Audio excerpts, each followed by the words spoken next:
Unscripted, unfiltered, unafraid. Welcome to the Macworld podcast. My name is Michael Simon, and I am joined by senior editor Jason Cross. Good morning. And our special guest producer this week, Adam Patrick Murray. You know he's important because he has three names. Yeah, I know. I don't think I've ever, I've like never referred to you as just Adam Murray. It's always, is that like a thing you've done your whole life? Or No. Actually, it's a really stupid story. When I was doing freelance video and photography work, I had to create a website for myself, and there were two other Adam Murrays that kind of dominated SEO. It was a politician and a soccer player, and I was like, okay, well, I guess I'll just go by my full name, and so I just started going by my full name. There you go. And here we are now. Here we are. You know he's important because Michael is important, and he has two first names. But I Adam have a has third. I just don't use it. names. And three first names beats two first My names. middle name is John, but I don't know. I have the most basic, simplest name. My parents went in the baby name book and said 1, 2, check. That is the easy ones. For our age, just about the most popular names. Yeah. Well, I got to say, I am not a great fill-in for Roman. Roman is an amazing producer, but I will try my best to be here and be unscripted and unfiltered, because I'm a recovering Apple diehard fan. So it's true. I can vouch for that. But we'll get into all that later. Adam Patrick Murray, thank you for joining us. Roman is, I believe, if my timing is correct, he just saw the eclipse in Iceland, which I hope it was everything he hoped it would be. I mean, it probably changed his life, but we don't know yet. So I guess we'll have to hear next week. He could have been transported to another dimension. Who knows? Oh, Is that how that works? Wow. I think so. And I'm sure I've seen a movie somewhere about that. I mean, he looked happy. The pictures he's been sharing have been super fun, and so good for him. Yeah, as we record this, it might even still be covering a little bit. It's like still kind of going on right around where he is in Iceland. So yeah, the total eclipse was like 550-ish, I think, in his time, which is like 150 or 1250-ish my time, and 9:50 20 minutes ago, West Coast. Yeah, so recently. But yeah, I'm interested to see. Anyway, we're already completely and totally off the rails. This is episode number 995. And today we're not going to talk about the eclipse in Iceland. We're going to talk about folding phones. If you listen to this show or read Macworld or any Apple website, you know that in a couple of weeks we're going to get the first folding iPhone, probably called the iPhone Ultra. That'll happen at the iPhone event in September. This is Apple's first folding phone, but it's not the industry's first folding phone. And Adam is here.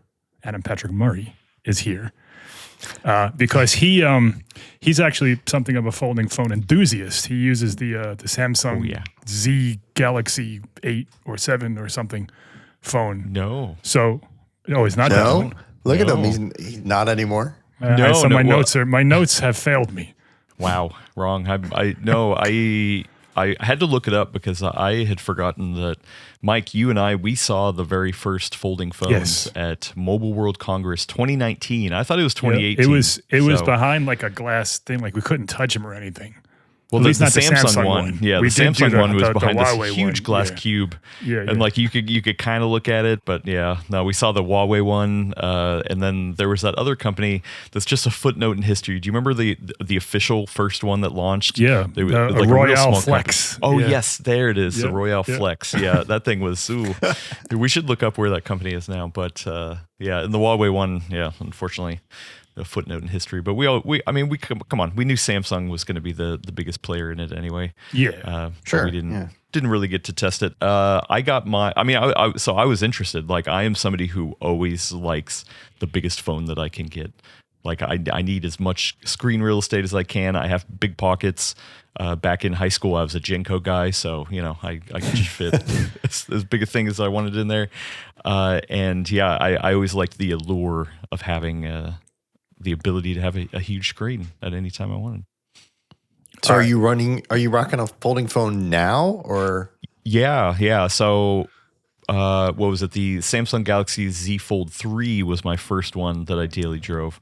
So that was the last one to be real tall and thin. All right. I don't want to cut you off, but hold this for the next discussion. Oh, okay. I'm sorry. I got to get through this intro. We're going to be here for two hours. We're still introing.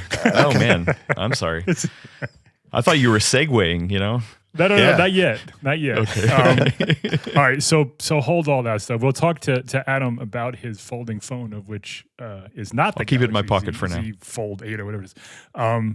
We'll talk about Apple's version. We'll talk about the rumors. We'll talk about the price, whether or not Jason's going to buy one, and whatever else comes up. And then we'll do This Week in Apple History, and we will close, as always, with our comment corner, which we remembered to do this time.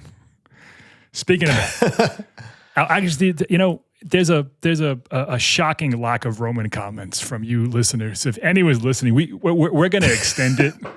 We were supposed to have like a whole comment corner devoted to just Roman comment about Roman. We didn't get a single one. Nobody Whoa, said well, anything. okay. Well, hold on. I'll send one in because listen, I love Roman. I get to see him every week. I like usually when I come into the office, he's one of the only people there, and I always flip on the lights because he didn't flip in the lights himself. That's a very Roman thing to do. That's a very Roman thing. Just to deal with whatever's there. Yeah, and I say Roman Loyola, and he slowly turns around. And he's like Adam Patrick Murray. And we have the same interaction every time. I love working with Roman, but I got to say, I found the Macworld podcast around. Must have been like 2017, 2018 when I first became an Apple diehard.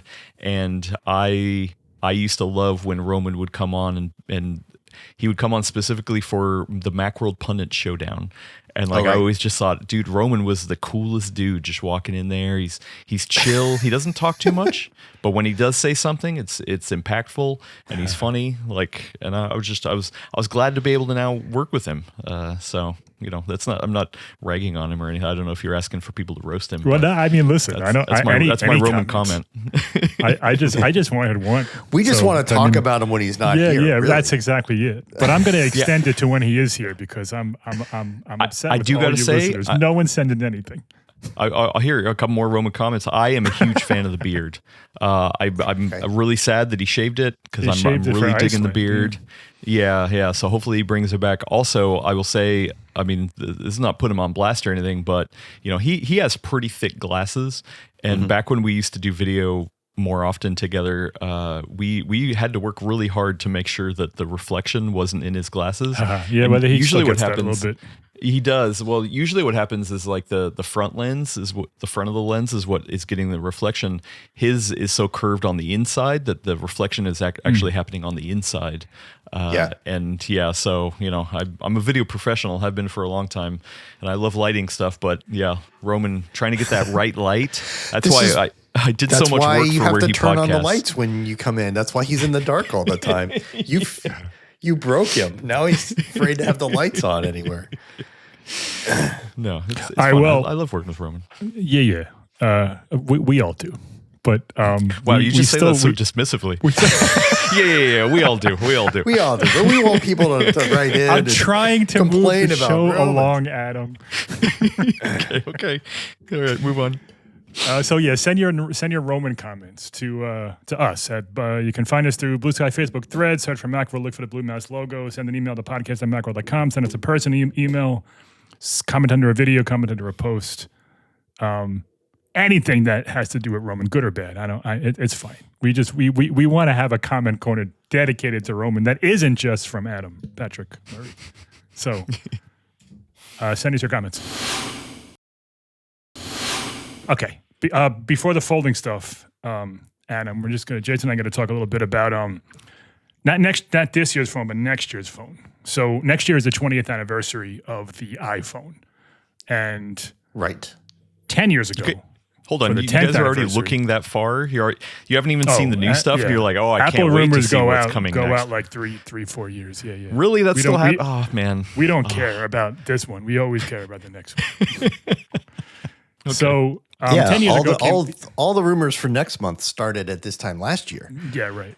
that's when we started talking about folding phones and so on.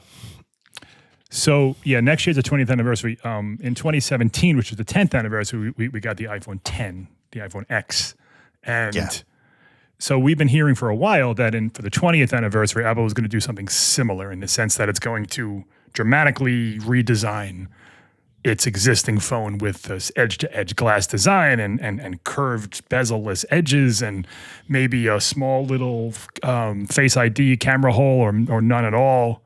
And it was getting somewhat interesting. And then Monday, this analyst from Jefferies, hold on, let me look this up if I get this right. Yeah.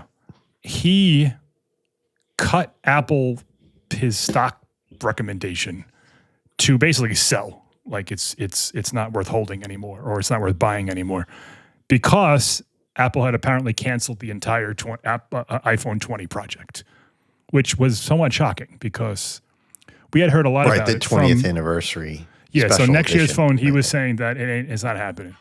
Apple, they tried to make it. They couldn't do it under the price that they wanted. It was too expensive. They couldn't get the yield they wanted from manufacturing because it was too technical and blah, blah, blah. And their stock dropped quite a bit as a result.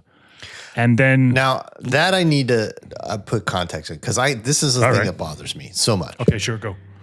They go, there's a report or news or something happens, and then they go like, and Apple's stock is down 2% after that, right? And then it's like, but you look at the rest of the stock market, the whole market, especially tech stocks, were all down yesterday. It's not like this one guy's report trashed Apple's stock. It's just Apple's stock going down happened after this guy's report happened, but all the other tech stocks went down.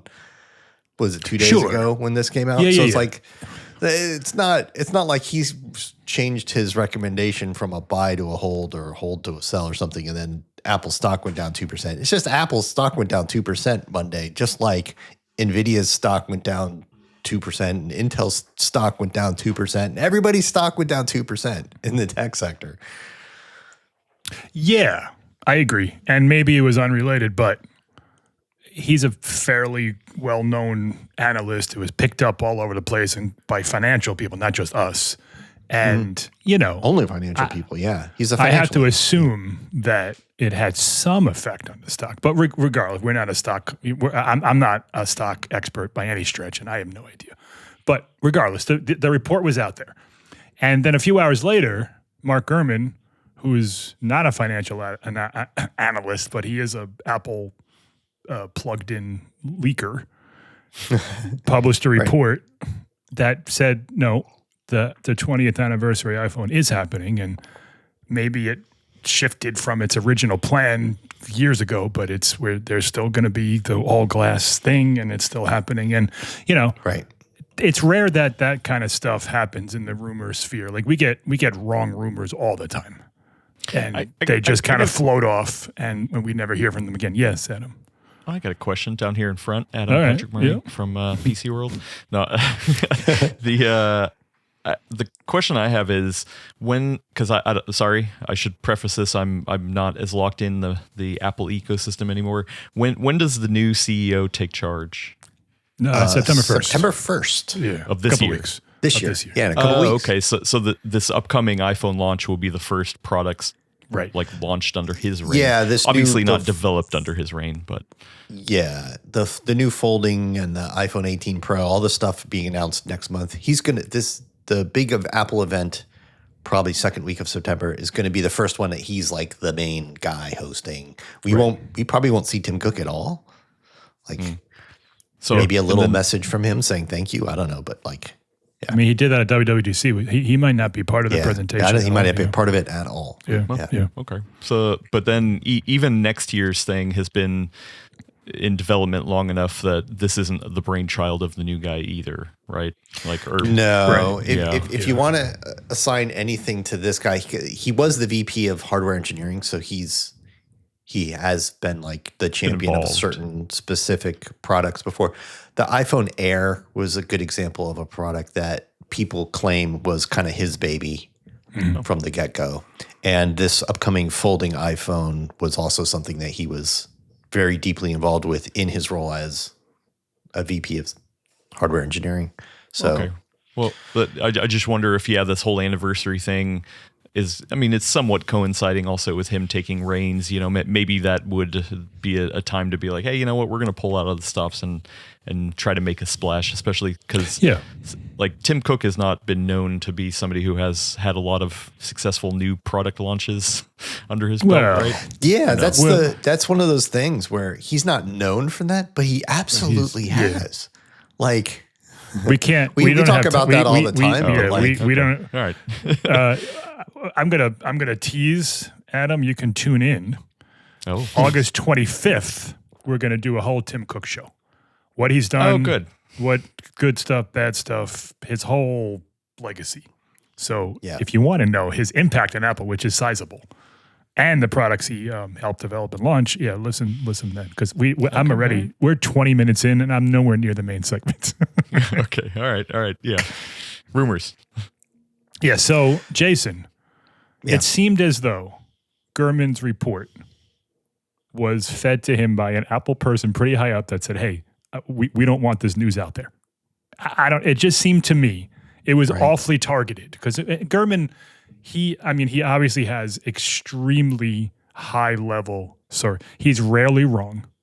He rarely publishes like superfluous nonsense that we get from other rumor people. Like he is keyed in and he knows the timing of when to release this stuff. He's definitely the most plugged in of the sort of Apple rumor leaks people. Not everything comes to pass, but that's not really because he's wrong. It's because plans change more than it is anything else.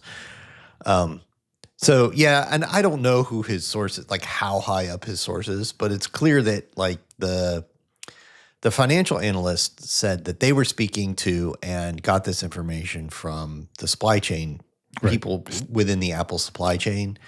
And it's clear that whoever Gurman's sources are, they're within Apple or they're close to Apple. They're like, they're not 4 steps removed in a display manufacturer. They are Cupertino involved Apple or Apple adjacent people or contractors. They're people who know, right? For sure. Yeah. And, I just wonder if, so Gurman has a bit of an ego. And there are times when he'll tweet something or he'll report something that basically says like, hey, I know what I'm talking about. You all are wrong and just wait and see. This seemed like a little bit more from, like Apple basically said, here, let me feed you this report. And just because when Gurman talks, it carries some weight, some gravitas, if you will. More so sometimes than even these analysts. Yeah. I don't know. It's weird because it could be that it was fed, or it could be that this is information Gurman has posted before. That's what was interesting about this financial analyst report is that it was contrary to Gurman's. And Gurman writes for Bloomberg, which is also a business publication for business people. So it might be more of the sense that, hey, if this Jeffries this analyst for Jeffries is writing something that's affecting Apple stock or it's changing a buy rating, for, investment firm, because according to them, it's going to be, Apple's not going to have the ability to sell more expensive products if this fancier iPhone doesn't come out. If it's just the standard, they're not going to have that impetus to get people to buy a more expensive product. Then it might just be that like, it's not that he got another new leak. It's more like he's like, no, this guy's information is just wrong. And I feel like I need to correct it because I also work for a business publication where people are taking information about buy ratings for stocks and this is incorrect, right? So it could be that like we're never going to know because he's very careful not to like say or do anything that lets you know who his sources might be. Yeah, sure. Yeah. I'm sure he's very much hated by Apple executives. Well, maybe not. Maybe not. Who leak all his stuff, their stuff. Like maybe Apple knows at this point that anything that it does is going to be leaked. There's no more surprises. It just can't. They're too big. Their supply chain is too vast.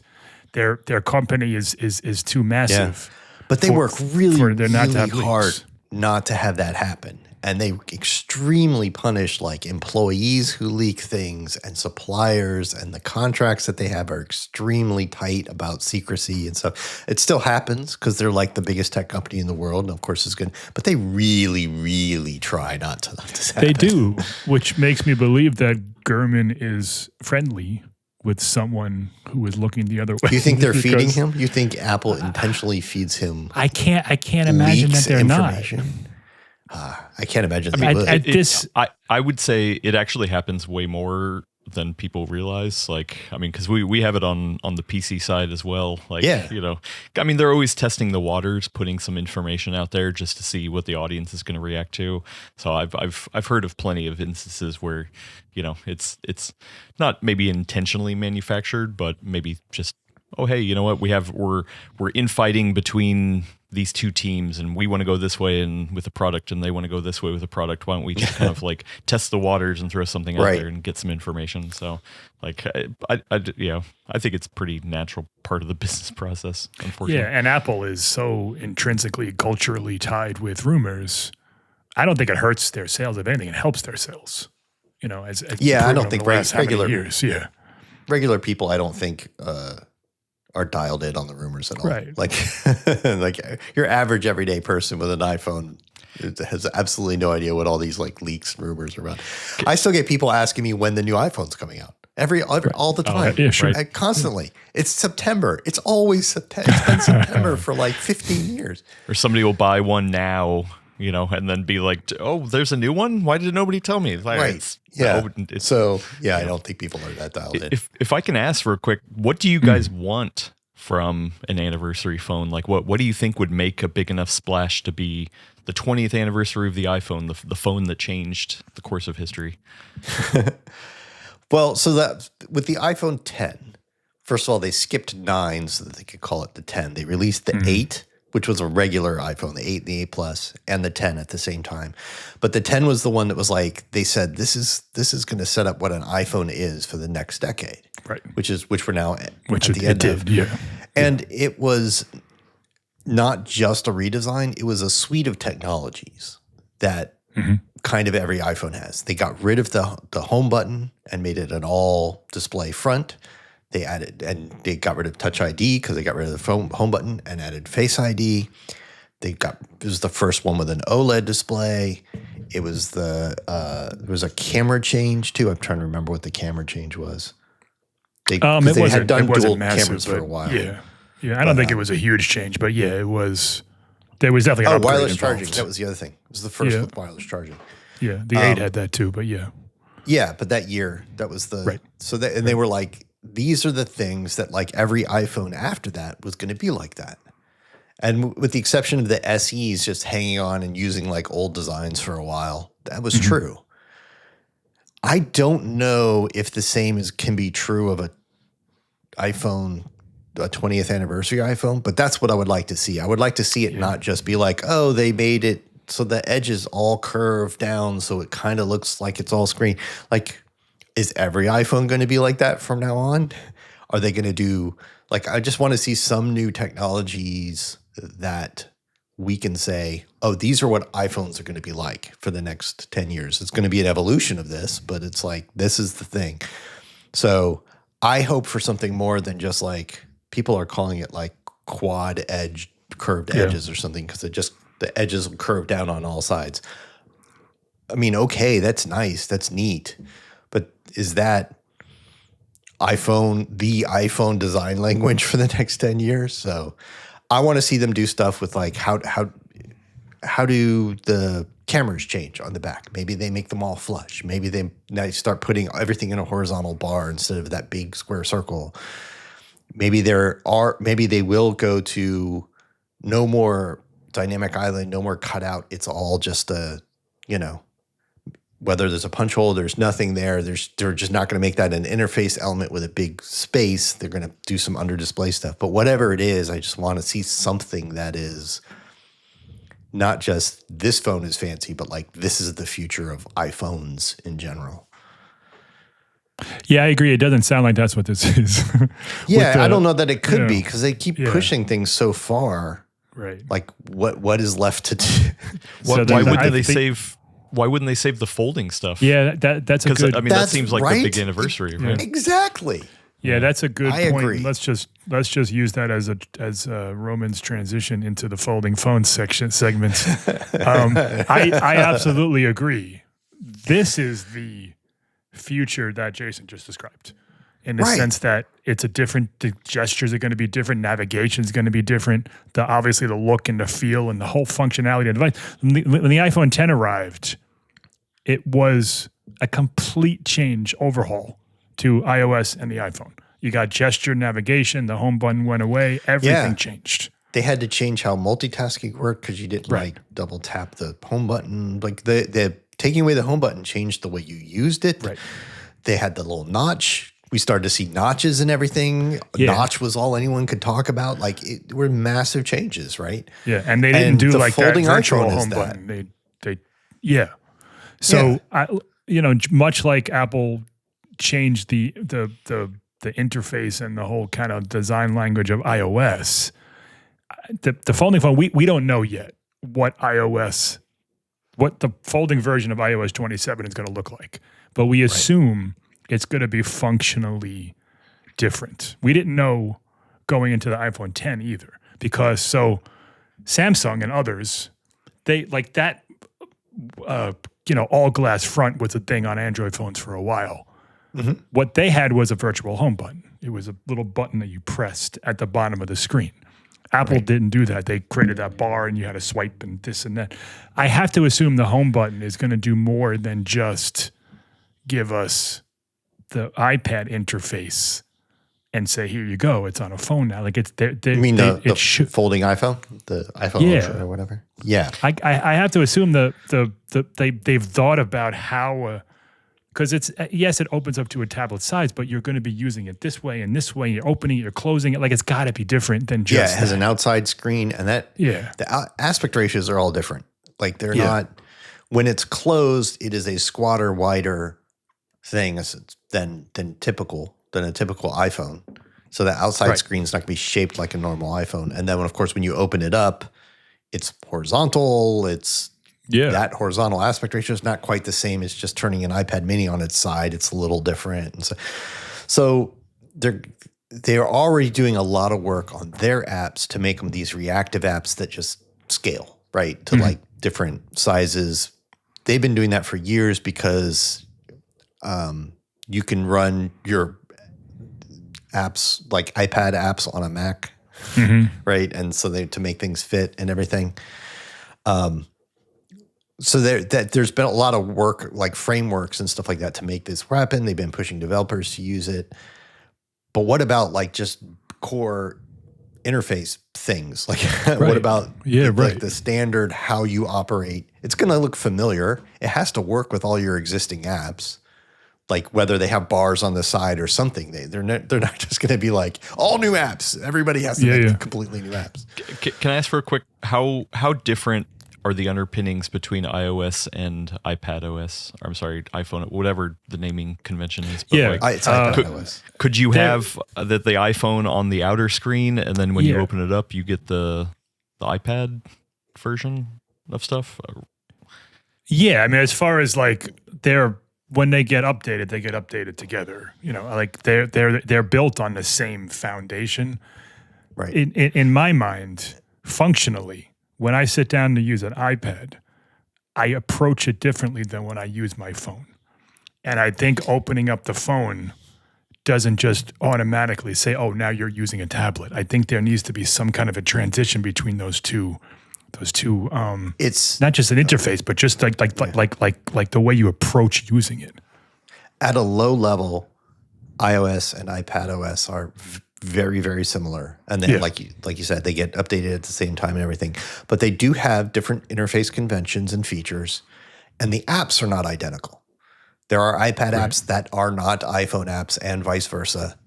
And there are features and frameworks and stuff available to iPad apps that are not available on the iPhone, that are not available on the iPad, and vice versa, because of some of the multitasking and the way things work and stuff Right. like that. There's no split screen multitasking or anything like that on the iPhone. Right.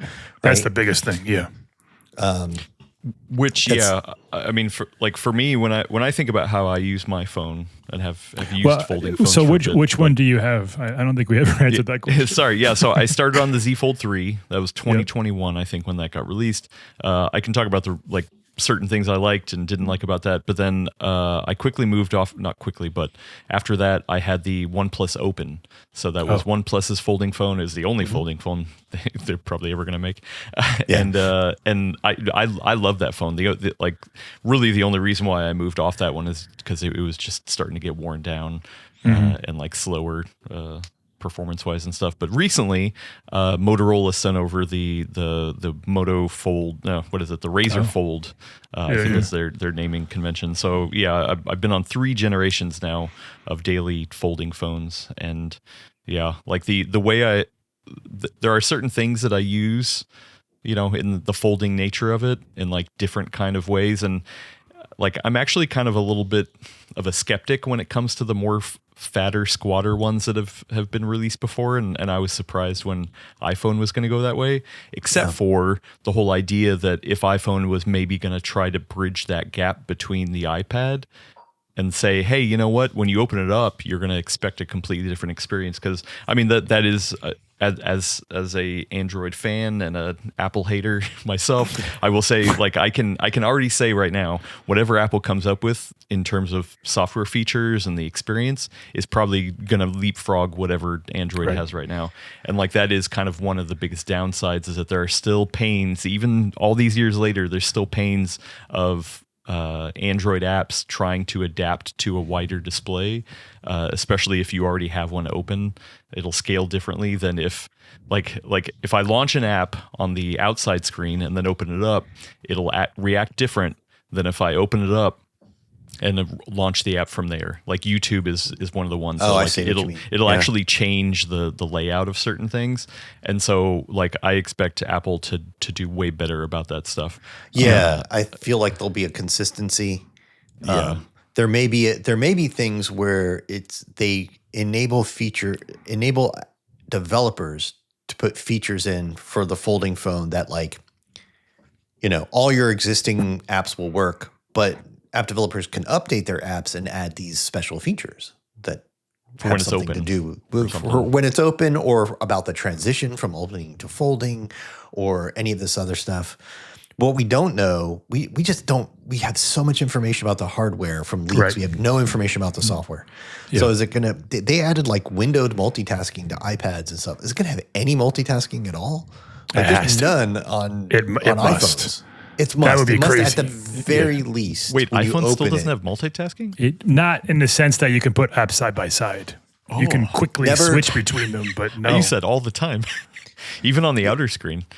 That's crazy. Yeah, none. There's no show 2 apps at the same time on You do an iPhone. it's like top and bottom, right, Adam? Yeah, for the phone? outer screen, it's top and bottom. But one of the reasons why I love this size rather than I mean, once again, I haven't used the shorter, fatter one that has been out before, and what the iPhone Fold is supposed to be. Yep. But that's one of my favorite things, is that when you open it up, then you literally get the same phone width and size on 2 screens. So it's almost like you get 2 phones smashed together. And especially now that fantasy football is coming, that's one of my number one use cases, is having my fantasy YouTube fantasy app open on one side, and then ESPN rankings and cheat sheets and all that kind of stuff on the other, to quickly make changes and things How like that. many So apps it's can you run simultaneously on the inside? It depends on the OS. So what Motorola is running here is closer to stock Android than Samsung or even OnePlus. And so I don't know about Samsung, because I haven't used a Samsung since that one. But on the OnePlus and on this one, you could do up to 3 at a time. Okay. So it's not all shown at the same time. I mean, you can stack it in different ways, but usually it's more like all 3 of them are there, but you only see 2 at a time, and you can kind of shift between the 2. Oh, okay. So yeah. Now I imagine on an iPad, there's 5 different ways to multitask. There's slide over. You can do full windows. You can do split side by side. You can move the split so it's 2/3 and 1/3 and all this. Stage I don't manager. expect. I mean, that sounds more like what Stage I have. Manager. I don't expect Apple to do any of that, but I do expect that at the very least they'll have it so that when you open it up, you can run left and right apps, like 2 separate apps. And from an interface point of view, that's table stakes at this point. Yeah, They have that's to like do the that. basic. Yeah. If they don't, then they've messed up. I really don't think they're going to go too much fancier than that just from an interface point of view. Like just from a sitting there and fiddling around with how you divide up your thing and multitask. I think they want to keep it really, really simple. So they'll make it either one big app or you can run like 2, and it's that way it may be really easy to like have a gesture where you're deciding what do I launch on which side instead of like dragging around bars for how it's divided up and stuff like that. So, but there's got to be something. Like there's none now. There's none. I'll be massively disappointed if they release It would a folding be, iPhone and there's no way to run 2 apps at the same time. that would be an absolute deal breaker. If you open it up and it's just a bigger version of the app that you had open on the outside, that would be insane. Yeah. Adam, quick question. When you run 2 on the front screen, right? And then you open it up, what happens? Oh, that's a good question. I mean, I can try it now. Actually, usually if I'm running 2, it's because I'm copying and pasting something. Right. Like I have some information in the top one, and then Sure. I'm like texting with somebody. So usually it's just like a quick thing, and then on the inside it's more like a deeper kind of like a research thing or something like that. So I mean, I guess I can do it right now, just to see.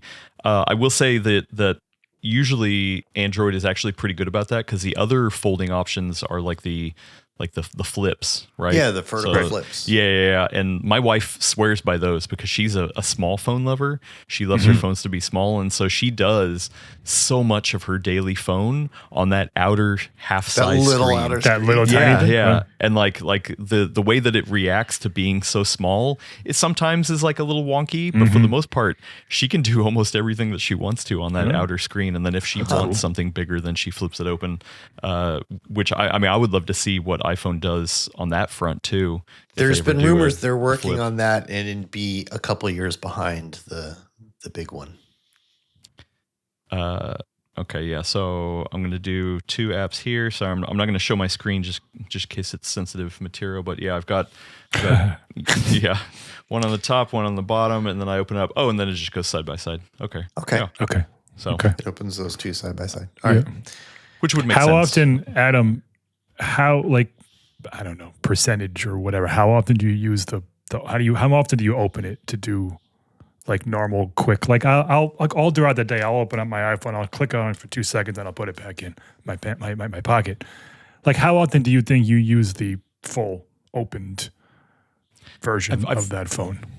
I've tried to do the math because it's actually pretty, like, I don't know, common for me to know the times that I'm going to be doing it. Those can kind of get messed up around fantasy time. Like I said, like sometimes if I'm deep into fantasy football stuff, like that can mess with it. But usually it's mostly on the weekends, like when I have a little bit more lounge time and either I want to watch YouTube big or, like consume something. Like my daily use, like casual through the course of a weekday, very minimal. I would say I'm like probably 90% on the outer screen, but on the weekend it's probably like 50-50. Like for me, it's more of a consumption thing to have the bigger screen, except for fantasy football stuff and other like work related tasks. Like sometimes I'll have Slack on one side and like I'm filling something out in YouTube Studio or something. So like, it's usually pretty standard like that.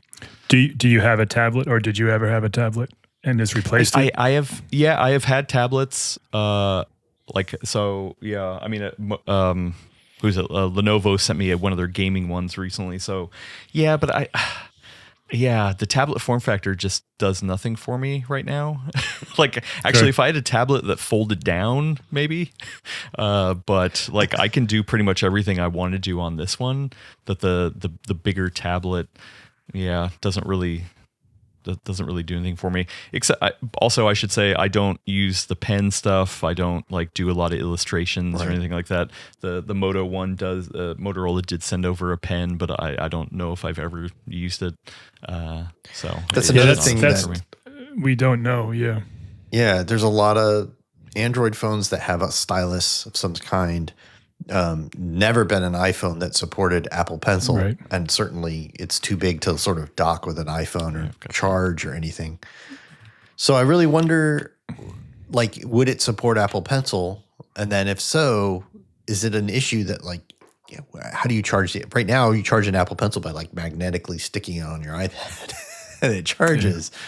They still make a USB one, but this isn't really this phone isn't expected to be able to charge an Apple Pencil. So would there be Apple Pencil support? And if there was, I think it would be cool if there was, but then you've got this whole, like, I bought an Apple Pencil for my folding iPhone. How do I charge it? Kind of like customer experience. They have to worry about customers who aren't necessarily dialed in with that, right? Yeah, like, so Motorola gets around it. They have almost like a little charging case that you just like springs in and out of, and then the case itself just has USB-C that you charge. And I realize it's actually dead because I've never used it. So and Apple never does any of that with their pencils. I don't imagine they're going to make a new Apple Pencil just for this. They might make a little charging thing you can stick it on, like a little holster. Yeah, like a little charging thing, so that if you don't have an iPad to snap it onto. We haven't heard anything about even whether it will support Apple Pencil. That's what I'm saying. Let alone a new model or some way to dock it. Like, it might not. We don't know. No, it very well. I would imagine. I feel like it won't, or we would have. Yeah, I do too. Honestly, I kind of feel that too. I also think it's the difference for what I know of people using the Apple Pencil for, like illustrators or people who do a lot of writing. I can't imagine it would translate well to a phone. I mean, maybe some quick doodling or note taking kind of stuff. Note-taking, but also that inner screen. That's the real big question, right? Is that, like, the Android manufacturers have done a lot of work on that inner screen, but at the end of the day, I still think Apple's going to have some of the same downfalls of, this is not glass. Like, people are going to, you're probably going to be able to scratch the crap out of that thing pretty easily. I can't be like, unless they have some sort of crazy new patented technology that nobody has access to, like having access to like a lot of pen work in there. I feel like they're walking into a minefield with that one. Yeah, there's certainly that's what's been the holdup. Like, this is the 5th or 6th year in a row that we've heard the folding iPhone's coming next year, and this time it's actually going to happen. Like, it's actually going to happen, guys. we have enough like hard information and real leaks and stuff like that. It would be shocking if it didn't come. Yeah, if it didn't come out. But that's been a big part of the holdup, is that Apple's been unhappy with the durability of the inside screens, with making the crease disappear, with figuring out how the hinges stand so long. And so they've been working on it since, I think we started hearing about the folding iPhone in 2018, 2019, right? Yeah, so they must have reached a point where they finally feel happy with the quality of that inside screen. I mean, it's definitely gotten better, but yeah, you take your fingernail hard enough to it, and it's going to be an issue. Like, I mean, I wanted to the crease thing. I get that. I still get that all the time. Whenever I show somebody my phone, they're just like, "Oh, I can see that crease," and it's exactly like when the notch came out. Like, I think it's going to be one of those things where, like, people are going to have real strong reactions. Oh, I can see that notch. All I'm doing is just staring at it. I was one of those people too. Like, so I'm throwing myself under the bus. And then 6 months later, you don't care. Nobody sees it. Nobody cares about it. It's just in the background. Same thing for me on the crease. Like, yes, they've diminished the crease. But even when the crease was at its worst at the Z Fold 3 time, like after months of use, I just never thought about it. I never cared. Like, the only time I would ever really notice it was like in certain lighting. If it caught the light just right, I can kind of see the crease in the. So you don't feel it under your finger when you go across the two screens? I do. I mean, once again, it's been minimized in future iterations, but also I'm not moving my finger that much across the screen. Like, and even when I do, I'm just using it. I don't know. Yeah, like, not every time I'm just like, ooh, shuddering, like, oh my God, I can't believe I can feel the crease. Clutching your pearls. Yeah. So I imagine when it is released, there's going to be months of YouTubers being like, look at this crease. This is so stupid. So the thing about, everyone's going to forget about it. I totally get what you're saying, but a couple of things. One, Apple embraced the notch 100%. Like it made it part of the character of the phone. Silhouettes of the iPhone 10 showed the notch. Like it completely embraced it and made it a thing. Like, listen, we're proud of this because it's a uniform glass thing, blah, blah, blah. The crease is a defect. I don't care how much you say it doesn't matter. It's a defect. Yeah, it's we're not going to not see supposed to be silhouettes there. where like a line down the middle. No, maybe they'll have some sort of like liquid glass feature where just the water flows into the crease and up. They're like, we're embracing the crease. I'm sure there'll be some I'm sorry. wallpaper. Hold on. No, Mike. Here we go. They'll call it the dynamic river. Right. Oh, check out this dynamic river. We're gonna have the animation flow through the crease. It's gonna be amazing. Listen, even the dynamic island, like they embrace that. Like this is a feature. We're taking the screen cutout that everybody hates, and we're making it an important artistic design element of your phone. It cannot do that with the crease. If it's there, right, it's a defect. I'd like to see them try. It's a flaw. Actually, I would love to see them try. Because like if there's anybody who's gonna be able to put a dog of or a bag of dog poo and sell it as a marketing trick, it's gonna be them. So they'll come up with a new name for it. I'm calling it Dynamic River. I'm just trademark right here. I should have first, but no, I mean, is it a defect or is it just? Yeah. I mean, I don't. Well, they've been trying to minimize it all this time. So. Yeah, but it's also just it's what the material is. Like, so like, I don't think it's a defect. It's just what the material is.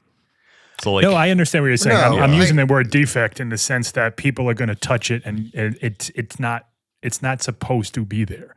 It's an element that takes you out of the beauty of the device. Or just visual. Once you use it, I think all that will wash away once you use it. Maybe Maybe so. But I think everybody's worrying about it right now. Yeah.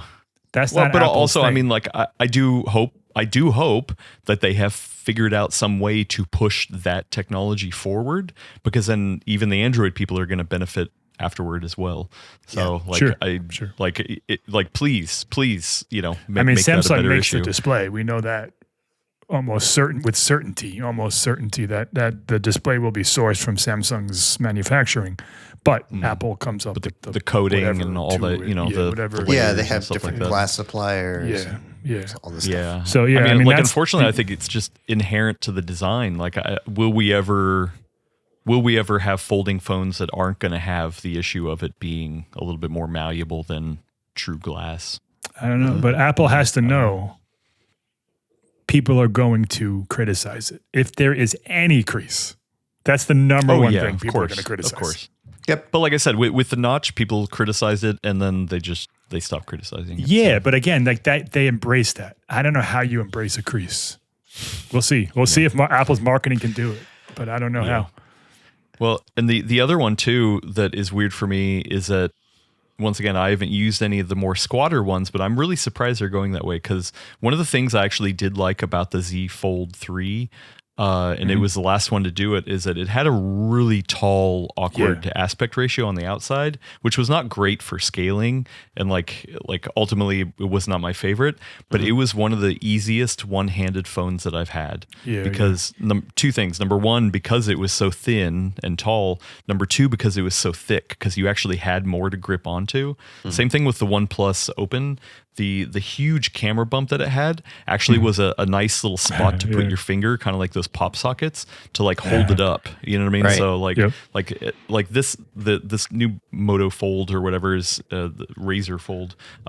It kind of has that same thing where it's just kind of a little bit of a bump here. So like my finger does have somewhere to naturally rest. But I actually like the fact that these folding phones are actually thicker. I miss phones being thick. We don't have to have thin phones, anymore. Like, because you get a better grip on it, especially something so large. So the iPhone Air, which is thinner even, but also has a less flat sides, more rounded sides. I found, interesting enough, that was easier to grip, because once you get past a certain thinness and you don't have flat sides, it kind of, I don't want to say digs into your hand, but it becomes, it fits into all the little grooves of your hand and stuff like that. So I I'm normally with you, Adam, in that I find like give me more to hold on to. But I found the iPhone Air, because of its weight and thinness, actually very easy to use one-handed compared to like an iPhone Max or something. Well, I will say that that's one advantage the Razer Fold has over the OnePlus is that the OnePlus had a very flat face with like harsh edges. This one, like I'm not going to be able to show it on camera, but if you look up reviews of it, this one does have glass that kind of curves down. It's a little less pronounced on this inner hinge area, but the top right side and the bottom side definitely have a little bit more roundedness to them. So right. The Samsung just came out with a folding phone that is pretty much the same aspect ratio as what Apple's expected to do, that sort of passport size. It's the really first one that's really, really close to it. The Pixel is pretty close too, but yeah. Yeah, this one's almost identical, based on what we've read. And it was interesting to see sort of the YouTubers' takes on it because that's Apple. Samsung's MO is to copy Apple before Apple. Like as soon as all the rumors say Apple's doing something, they rush out that exact thing. And it was interesting to see them do a take on it because they were like, I wasn't when it came out that this is the way Apple's going. I thought, but now I'm using it on this Samsung one, and I'm like, oh, this is really actually a great aspect ratio. This is really nice.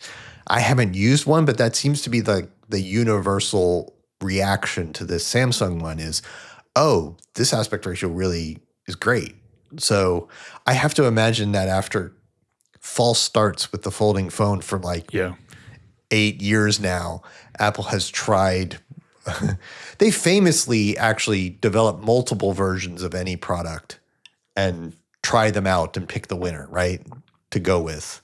They try them out in the R&D and never announce them.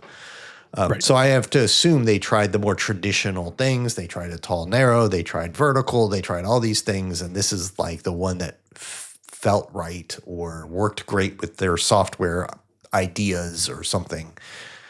I look at it and I feel like, I don't want to put that in my pocket. It's so squat and wide and fat. I'm like, nah. Right? I don't know. Yeah, something about like maybe I'm just too used to thinking of this as a phone, like normal phone aspect ratio that then becomes two phones. That like I can't imagine like just a squat wider version of that. Yeah. I mean, but like I knew people who loved that the Surface Duo or whatever when Microsoft made the passport style thing, like they swore by it because it. So I don't know. Like I'm definitely, you got to wait to see till you try it kind of thing. But I'm like, if that's what Apple's going for, then yeah, I'm sure there's a reason for it. So. I'm willing to try, but it's expected to start at around 2,000 or more, and that's like, boy, it's twice the price of an iPhone. Is it going to be that much better than just the iPhone 18 Pro? Is it going to have the cool camera things the iPhone 18 Pro has? I know it only going to have the two lenses, but is it going to have the new better sensor and variable aperture stuff? Is it going to do any of that? Is it, I'm wondering how much I'm going to have to give up. And then also, what am I going to gain if I don't know what their software is doing? Because if it's just big iPhone and you can run two apps side by side, that is just not worth $2,000 to me. Like I have a hard time going, I want to pay $2,000 for that. I mean, I'll tell you, as somebody who is a big camera guy, I mean, I used to review smartphone cameras back in the day. Like that was the biggest downside of switching to a folding phone is that, it never has the nicest, camera. Leading edge camera. Like the OnePlus, the OnePlus Fold, that was like, or OnePlus Open, I'm sorry.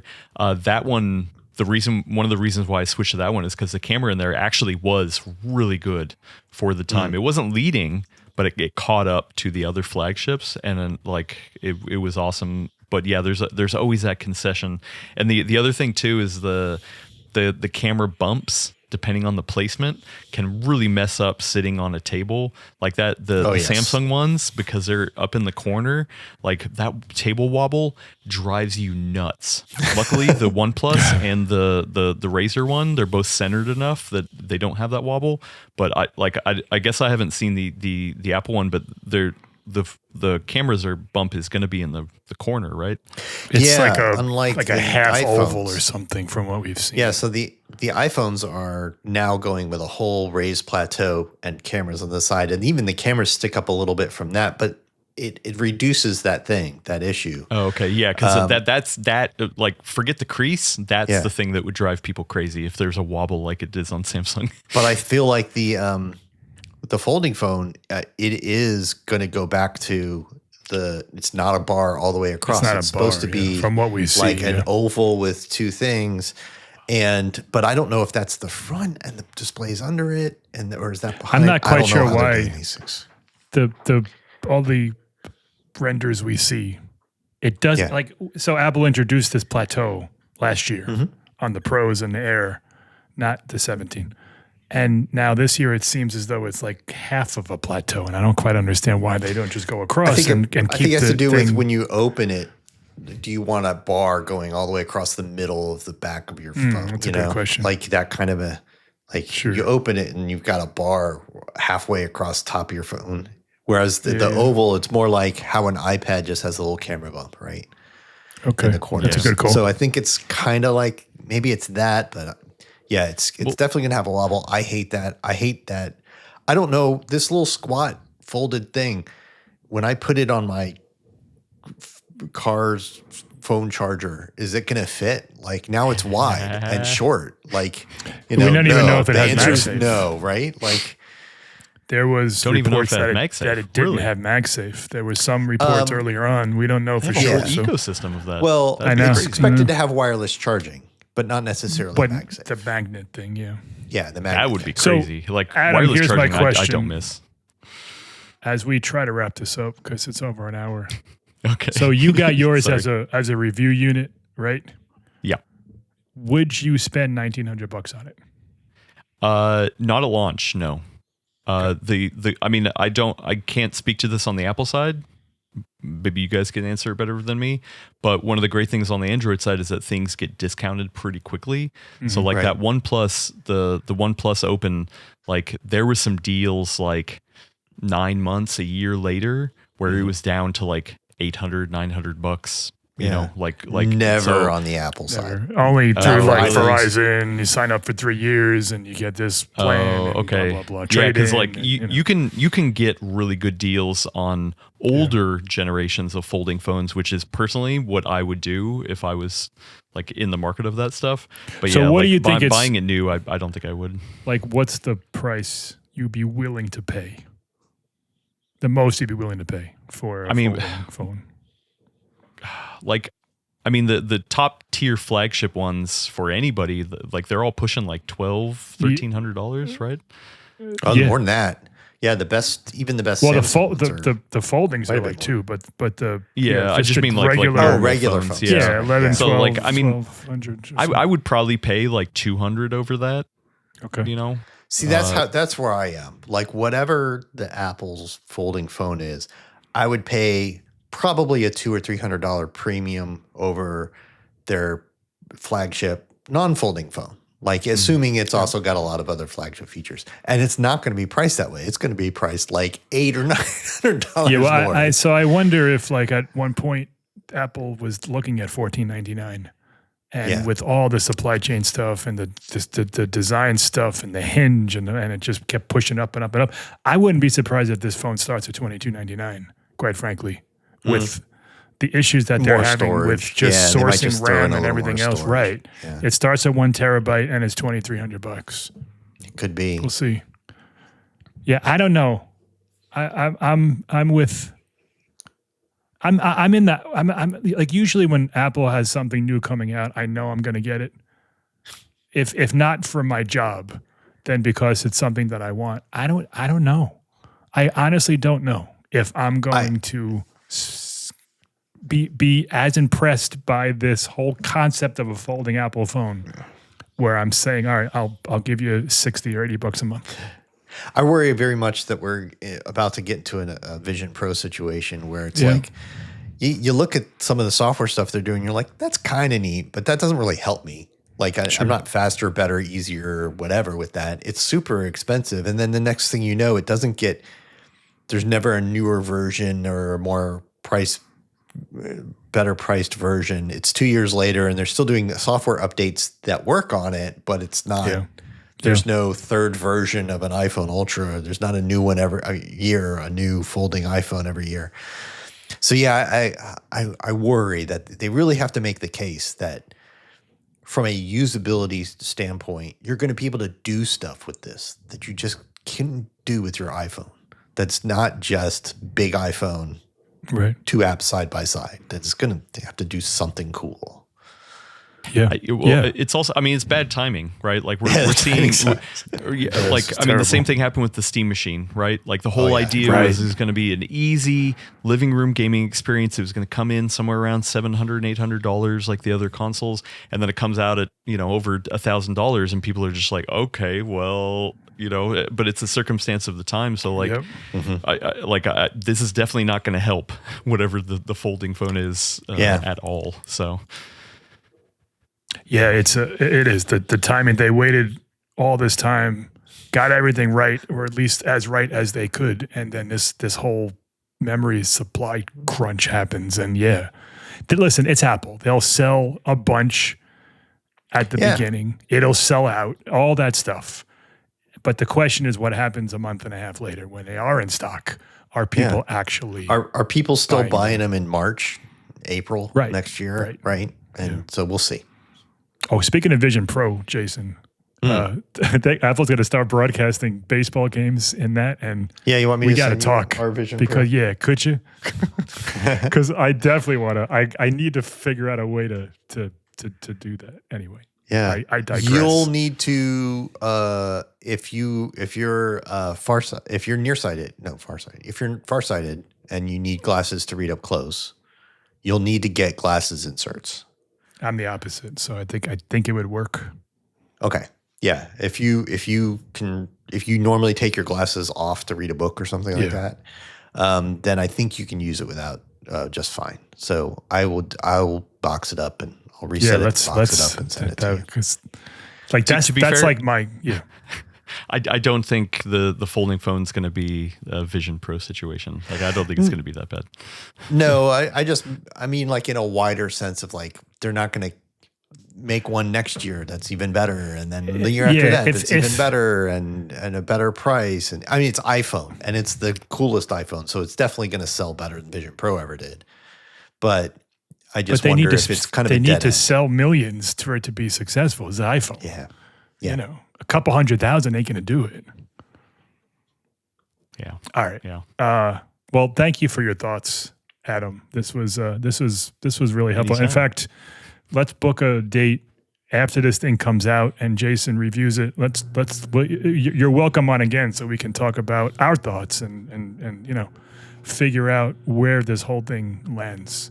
It is an exciting time, regardless of how expensive and how many questions we have. It is the first major change to iPhone in since the 10. 9 years. Right? Yeah. It's huge. Yeah. And as much as I like to joke that, oh, hey, welcome to 10 years ago, Apple people, the knockoff effect will be that whatever Apple does will force the Android manufacturers to push forward as well. So like everyone benefits. Competition is good. Yeah. It's a leapfrog kind of thing. Yeah. So yep.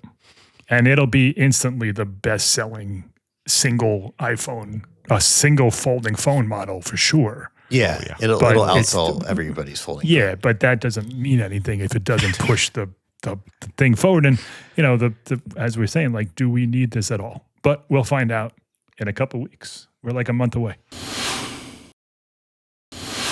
I'm going to attempt to do This Week in Apple History.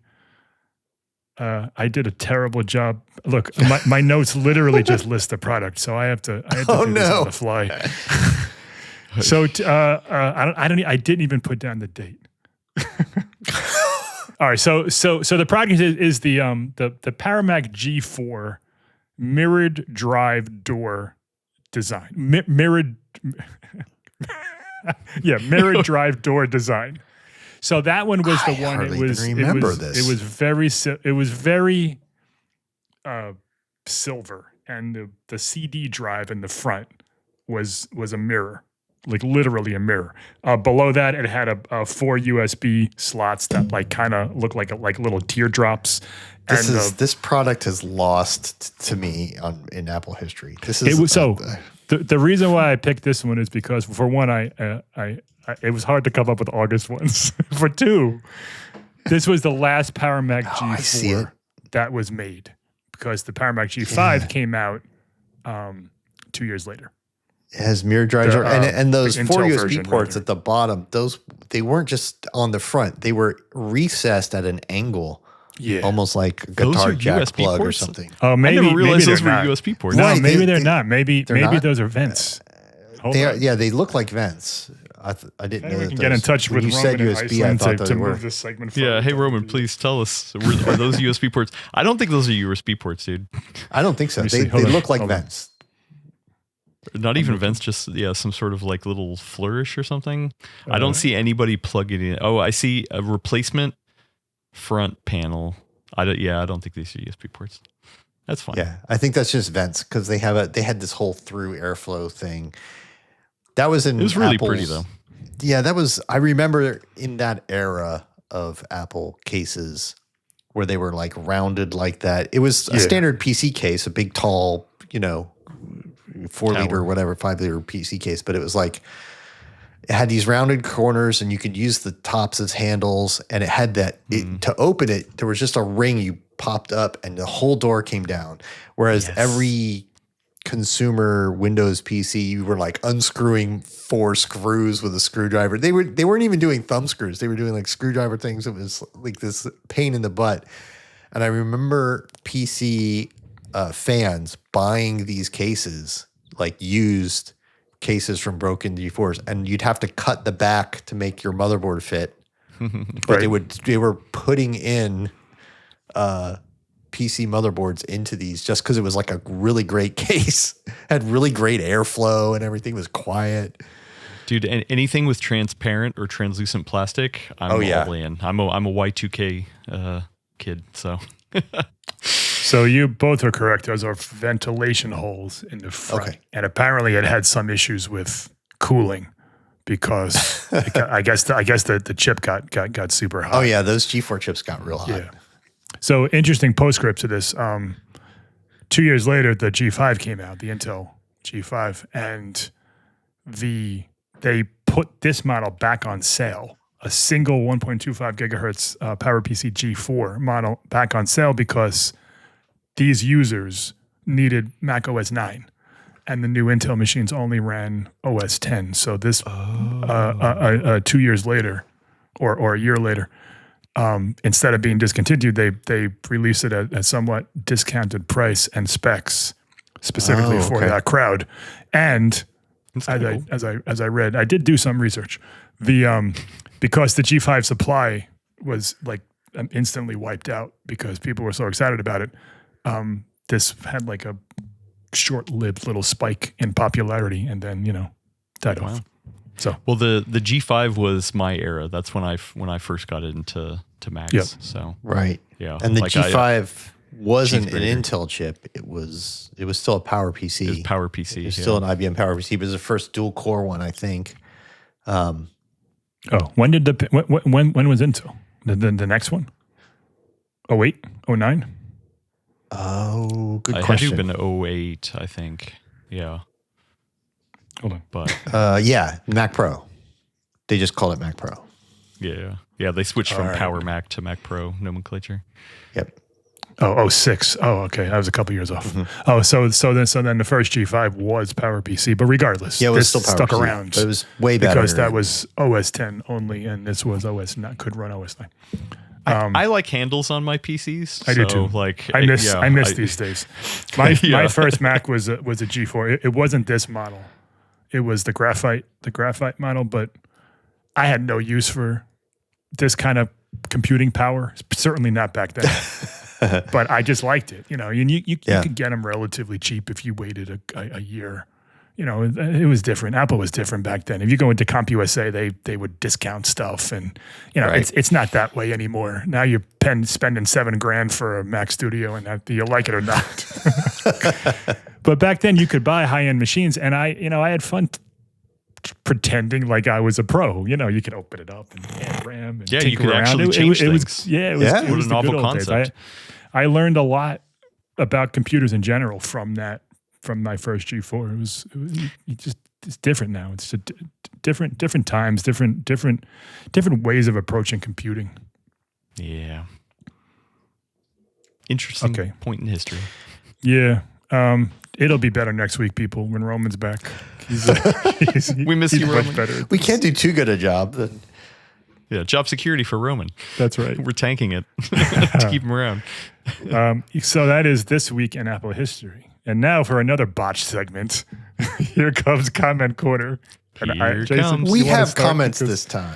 We have comments, but I didn't Just read not them. about Roman. No, Jason, okay. you can start because I didn't read yours. Okay. So you we sent have a me- couple. yeah. We had a couple from email. Carlos Sola sent an email and said, "I've noticed on the show you've mentioned a couple of times that you can't develop apps on an iPad. That's not quite right. The Swift Playgrounds app lets you create apps and share them on the App Store, and that is true. That is, they added a few years Right. ago that Swift Playgrounds thing, like a really simple like publish this to the App Store thing. It is really basic compared to Right. using Xcode. You can't make widgets. There's a lot of other limitations that you can't do. You have to program in Swift instead of some other things. You're not going to be able to use any kind of third-party engine like Godot or something like that, which have all these marketplaces of like artwork and interface elements and stuff that you could use. Yeah. So, but it is true that there is a way to make an app and put it on the App Store just with an iPad. You don't need a Mac. It's very strange to me that Apple sells like a $2,000 iPad with an M5 processor and an OLED screen and a keyboard, and it's really, really good. Yeah. And you can't run Xcode. Their software. It seems really weird to me. Yeah. It's bizarre. Yeah. I feel like I feel like there should be Xcode on the iPad. Yeah, of course. Like there's got to be developers, tons of them, that use iPads, and they have to go to their Mac unless I'm looking the Swift Playground. I don't know anything about coding, but I assume That's the what Swift that's for. Playgrounds is It's for for you. like rudimentary stuff, right? That's It's what I to was just going to teach say. you coding. Yeah, The right. very first lessons are for basically anyone like 12 and up to learn how coding works, to learn how specifically in the Swift language. But it's actually pretty fun. You should download it and just mess around because it's kind of neat. But Yeah, you like but if you're basically a real, play a game by writing code. It's fun. if you're a real developer, like that's not good enough, right? Yeah, you can. I mean, the more advanced levels of that, you could make a real app, but it's a pretty basic real app, and there are features that you're not going to be able to use, like making widgets and stuff like that. No major app developer is going to use like Swift Playgrounds, even if they write in Swift, they're going to use Xcode. There's no way. Yeah, it's so bizarre that Yeah. it doesn't. All right. It doesn't work. Next comment. Before we spend all day on one comment. Doug, this is related. Doug sent in an email. He's got two things, but the first is, it's interesting that the 7-inch Home Hub is supposed to recognize and adapt to faces when Apple still refuses to allow multiple accounts on iPads. Do you think this will be specific to the Home Hub OS thing, or do you think Apple will roll out multiple accounts to iPad OS as well? I will say I don't think the Home Hub, which is by all means using this new operating system they're developing, that it's not going to be like logging out and logging in. It is going to be like stay logged in, and it just shows each individual user their own custom interface and access to their content. You're not, supposedly there's no app store. You're not downloading and running apps tied to your account and all that stuff. But the iPad, they're able to do that now if they want to. Of course The they are. iPad. It's on tvOS. It's of course they could do it. Yeah. What I mean is, it's there already. They just hide it. Because it's for if the you have- the education stuff.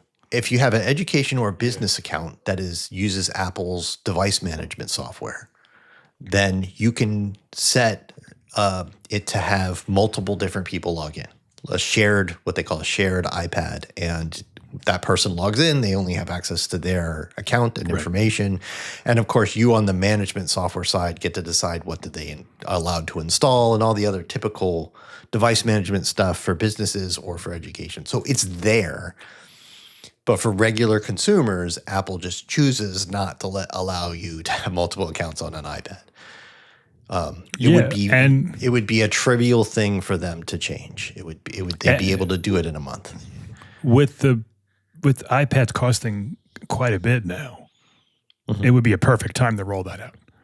Like an iPad Air used to be something like $599 for an iPad Air. You say, okay, well, that's not bad. Now it's $650. Sure. I would $750. Sorry, they should absolutely add for families, for kids. We've been saying that forever. But now more than ever. But they would rather to them it's like an iPhone. It's a person's device. This is their device, right? I get it. And I feel like that's terrible, but they're not going to change that, because if they were, they would have. Because they can, because it's already there. Yeah. The second thing Doug said was regarding Apple Home. Stop. Before pause for a second, because on a Mac is a personal device, and that has users. Is that just because of like business and admins and IT and stuff? And that also just goes back to an old thing where, like, a home computer, back before everyone had a laptop, you had a home computer. You didn't have a home computer for every person in your house. You had one shared home computer. That goes way back, right?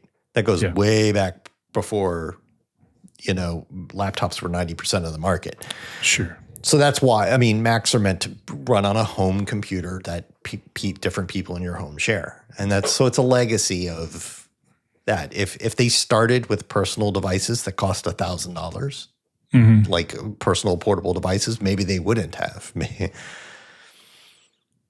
That's a good point. So I think that's that. But his next question was regarding Apple Home. The answer to 90% of the home automation problems discussed. We were talking about issues with Matter and buying different things that support different stuff, and Ring doesn't support this and whatever. He says regarding Apple Home, the answer to 90% of the home automation problems as discussed, is Home Assistant. Home Assistant is neat, but it is not a solution to these problems. Home Assistant is a open source application that runs on any permanently connected, always on computer in your home. You can run it on they've got Windows, they've got Mac, I think they've got Linux. They have little versions you run on a Raspberry Pi that you stick on your home network. There's versions you can install in a container on your NAS box. But what they do is they connect to all your different home devices, whether they support Alexa or Google Assistant or HomeKit or like Ring and all the other things. And it combines them all together and makes them accessible to whatever interface you're using, whether that's Alexa or Google Assistant or whatever. And it's really cool, but it's not for regular average everyday people. You need hardware connected to your network that is on all the time. You need to configure it in certain ways. You need to add devices to it. Was it like a GitHub thing where like someone just developed this thing and it's been an open source like group project. It might exist on GitHub, but there's you go to, I think it's homeassistant.com or something like that, and there's downloads and stuff like that there. But it is a way to bring all your different home ecosystem stuff together, but it's not basic. Like, it's not for people who are afraid of a command line. Like, this is, requires some configuration. So yeah, Home Assistant's great. It's cool, but it requires an always on PC on your network. So that's not going to fix the problem for people. Yeah, and most people aren't going to bother, I just pulled up a quick Reddit thread, and it looks like it takes some doing to get everything to work. Yeah, it takes a little bit of configuration. Yeah. You need a thing. You need something on your... They sell a box that is kind of a Raspberry Pi. It's not it, but similar. That is already set up and it's installed and it's ready to go. But even then, you got to do a little configuring. You've got to add your different smart home things to it first before it's available and all your stuff. So I like Home Assistant, but it's for tinkerers. Those are two comments. Send an email, podcast at Macworld.com if you have. Is this more really an hour and comments. a half, Adam? Is this correct? Yeah, Have I we mean, been I can talking keep for- going. You No, want to no, keep no. talking? This is Adam's 25 used to minutes Full longer Nerd, than which we're is how supposed long to. is Full Nerd, Adam? 3 hours? No, we try to keep it 2. We try Okay. to keep it to 2. Yeah. This is we apologize. This is way longer than we're supposed to go. Why people are complaining No, that you go too short? but or the too host long? does. Oh, okay. Well, yeah. No, I mean, I love talking. I've got 2 podcasts that I host, so I love talking every week. But what's the other one? Full Nerd, and what's the second one? The Full Nerd, where we discuss PC DIY World. desktop Yep. PC topics. Yeah, and then Expedition Handheld, which where I cover handheld gaming devices, retro, new x86 emulation stuff. I got this new Embernic RG SP, which is It was like pretty much a that was carbon like copy of a the Game Boy Advance. 3DS, right? Or Advance? No, this is Game Boy a Game Boy Advance. Advance SP. Yeah, so Yeah, essentially I had it's just that a thing. new emulation focus. Yeah, I love it. All right, well, So thank I you. love handheld gaming stuff. Anyone can go listen to those. Hour is next week, will be Anyone. much shorter. I promise. Roman will be back to move things along. But thank you, Adam, Patrick Murray, for joining us. Yeah, of course. This No, was a lot of fun. long time fan of the Macworld podcast. I can't believe He's that actually one day paid I got say to be that, on like it. literally. No, I literally I knew of the Macworld podcast long before I ever worked here. So very, very honored to be on. Well, thank you. That does it for this episode of the Macworld Podcast, episode number 995. Thank you, Jason. Thank you. Thank you, Adam. Yep. Patrick Murray. Yep. Do your parents call you Adam Patrick Murray? Or does your wife or fiance, or I forget if you're married yet? I am Does- married. does she- No, they does she just call call you me Adam? Adam. Yeah, actually, quite often people see the 3 names and they just call me Patrick. So I will respond to Patrick as well because people just like glance at it and they just call me Patrick, and I'm like, okay, I understand what happened. So. All right. Well, thanks. And you can subscribe to the Macro Podcast. You know what? Forget it. It's too long. You know how to subscribe. You know how to send us comments. Send us comments about Roman. Next week we're going to talk Please. about. No, not Tim Cook. I don't know what we're talking about next week. we'll find out when we get there. You'll have to subscribe and find out. Yeah. Yeah. And see you then.